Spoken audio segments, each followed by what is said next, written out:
what are we getting into now there, Keith? We got some great stuff. Do we want to talk about what GM's got going on? Let's do GM for a minute. This is interesting on a couple levels. I think it's pretty cool. Well, yeah.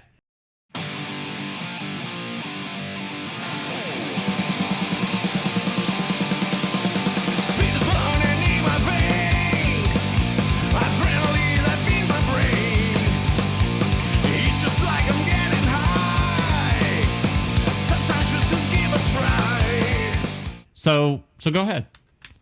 Well, GM, they like to make the news quite a bit, but they have come up with, basically an experience for their. Okay, let me back up a little bit.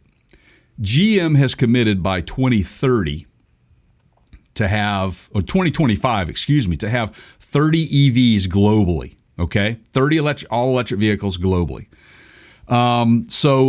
And of course, you know about the Ultium battery platform. That's their baby. They've now introduced what they call Ultium Charge 360.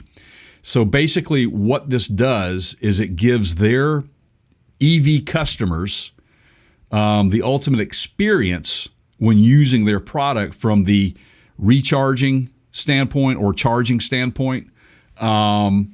It basically simplifies and improves the at-home charging experience and the public charging experience, whether it's community-based or road trip charging.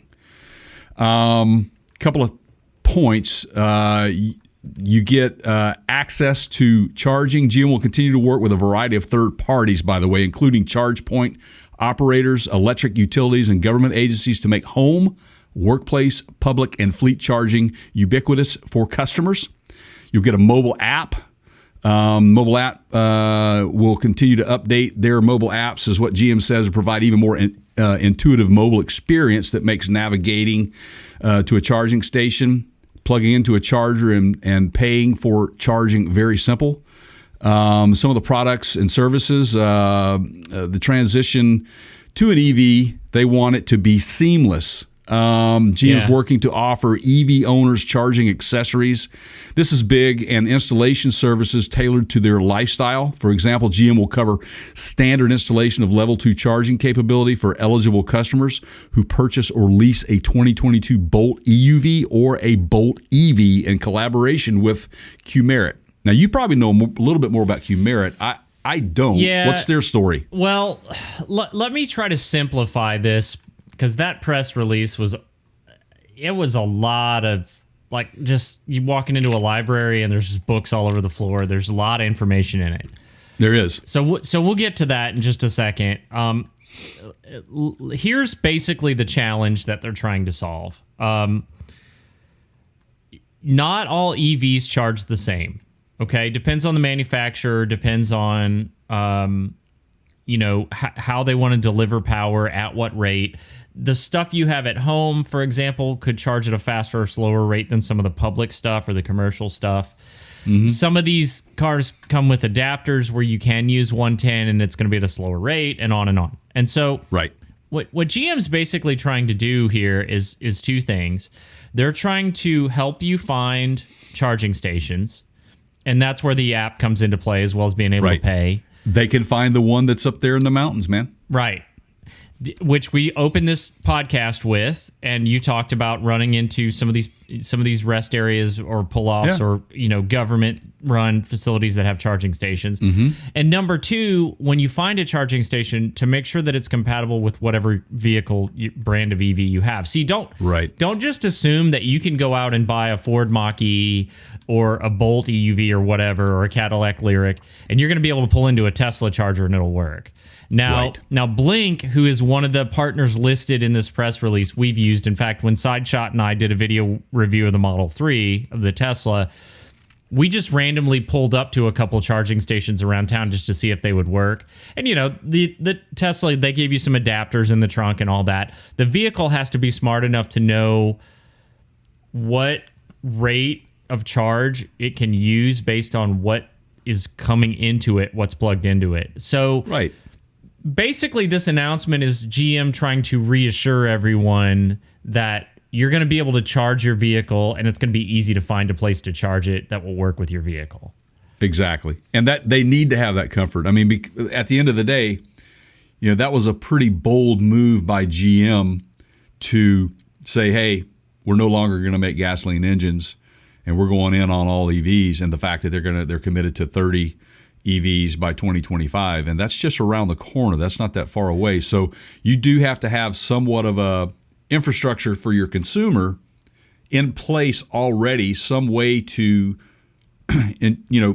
make them feel good about their purchase, that they're not going to have an issue plugging in somewhere and getting this vehicle charged up.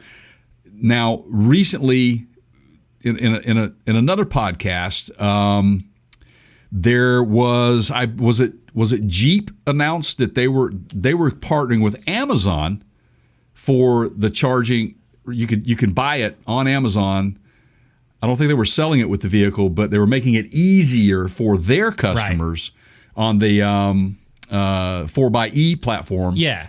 To plug in. So same thing here. And ultimately, it really comes down to trip planning. Because, if you buy one of these EVs, you're going to drive it to work. Your daily routines and your weekly routines that don't change that much, well, you're going to know where you can charge it, whether it's at home or at the grocery store, whatever. But it's when you deviate from those routines, right? You go see grandma or whatever, right? You gotta, take a trip. You got to plan for that. So just to wrap this up, the partners that GM has announced that they are going to be working with, and some of these you'll see as brand names on some of the charging stations in your neighborhoods today. Blink, which is one that we have here, ChargePoint, EVConnect, EVgo, Flow, FLO, for those of you not familiar with that. Greenlots, sorry, I'm not familiar with that one, and SemaConnect. So those are the ones. Those are the 7 right now that they have announced that they're gonna partner with. So there you go. Awesome. And as far as the timeline on this, they're talking that they're going to have approximately 500 fast charging stations by the end of this year, by the end of 2021. Now that's rapid charge. That's pretty cool. That's pretty cool, man. I'm excited for GM. Hope this works out for them. I hope this will definitely enhance the customer experience for them, and obviously help them achieve their ultimate goal, which is to be completely carbon neutral by 2035, 2040, something like that. Yep. So we'll see. So there you go.